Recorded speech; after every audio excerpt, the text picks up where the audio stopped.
Hey guys, Eric and Roth here. We want to talk about Hannibal. It's back this week, and basically we want to talk about why we love the show so much, and if you haven't been watching, why you really should start watching Hannibal. And you still can, because it's on Amazon. Yeah. All of season 1 is on Amazon, and I think it's like 13 episodes? 13 episodes. That's it. 13 simple hours. Not a huge investment. I mean, I think like everyone, we were both dubious of this show going in, just because this character's been milked to death. It's a prequel, which doesn't usually go over so well. The second Hannibal prequel we've gotten, and the other one was really bad. And yet it turned out to be such a great show. Yeah, I think I was a little bit skeptical. I actually wasn't quite as skeptical maybe as the rest of the internet seemingly was, just because of the team that was involved. Yeah. I felt like that the material was in really good hands, and that prequel or not, things can be told in an interesting fashion. I read those books as a little girl.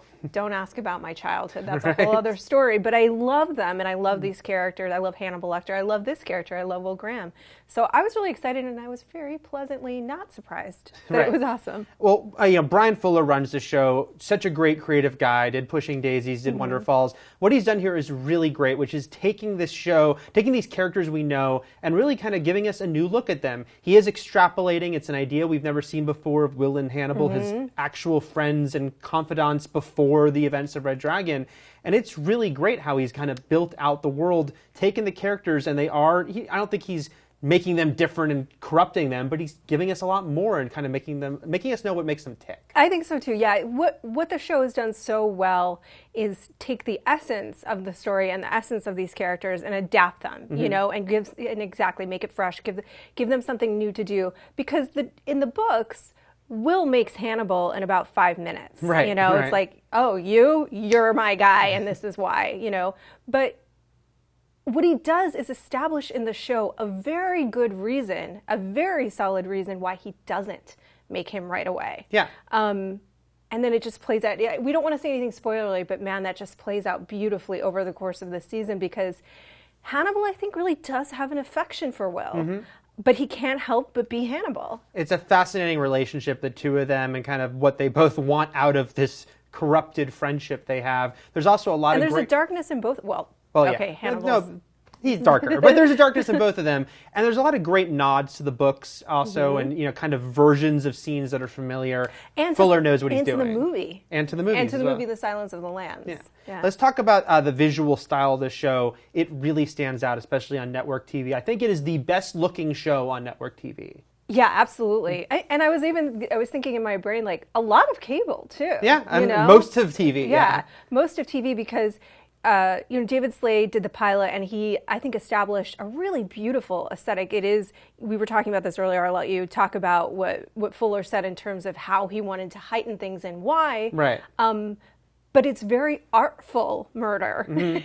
And so it adds a level of enjoyment to the show, and it does put a little bit of distance so it doesn't feel quite as raw. It's a very dark show, and I mean visually, yes, the subject matter is very dark too, but you don't want your brightness turned down on your TV when you're watching Hannibal, and everything is atmospheric and a little heightened as far as, like, yes, in real life you'd say, turn up the damn lights in this room, but on Hannibal, everything they do, the mood that they capture, makes it seem completely appropriate that Hannibal Lecter's office is lit that dark, but he looks so cool. And we have to talk about how great the cooking looks on this show. It makes human flesh look delicious, people. Yes. I mean, and it's weird because I have this internal battle every week where when he's cooking and preparing, I love cooking shows. So it's like as if I'm watching my favorite cooking show. I get so hungry, and then I'm like, that's a person. That's Gary on the table. Yes. He is an artist in what he does, and he takes pride in it, and they shoot it like a beautiful cooking show, and it's crazy when you watch the scenes, because you go, that looks like such a delicious meal made out of human flesh. And there is a reason for it too, because I think that for Hannibal, one of the biggest or sort of most important things for him is people taking pride in their work. And so that means if they're a killer or a profile, whatever they are, what he wants is a level of excellence.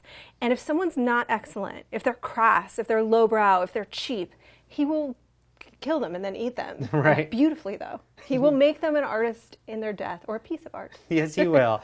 And lastly, let's talk about the horror / we've alluded to the gore aspect. Let's talk about it specifically, because this was another reason for people to be skeptical, was it's on NBC. how far can they go? As far as you can imagine. Guess what? This is the goriest show on TV. I mean, it's crazy what they get away with. This is, I think, the goriest show I've ever seen on TV. It's certainly gorier than a lot of movies, even that are rated below hard R. Right. But again, it's beautifully done. There's something, we were talking about this before, there's something in episode 2 of season 2. We're not going to say what it is. It is so messed up. It is so, I thought I was going to vomit. My wife said, "What the F?" Loudly a couple times watching that scene. Yeah. I just was screaming and hiding in the pillows and just feeling the horrific pain. But then it circles back around and again does something very heightened and very beautiful. Yeah. This killer's work is indeed very remarkable. It does. It looks like modern art, twisted modern art. And, but if you're a horror fan, man, it's all there for you. It is, and it's not. And I will even say it's also not just gore. I mean, it's creepy. There are chase sequences where you're very much like, "Oh my God, get the hell out of there." It really works on that level, which is hard to do on TV with the commercial breaks. And yet, I think again, going back to the way they shoot it and the style, it all kind of pulls you in and grabs you in a way that I think surprises a lot of people. And it has also that element of horror, of the psychological horror. I mean, that's what I think is really cool about the show, too, is that it does hit all of those kind of markers of the genre. And if you're into the genre, you probably like all of those different... The only thing that it doesn't do is, like, really silly horror. It doesn't dip there, which I like sometimes, but not for this show.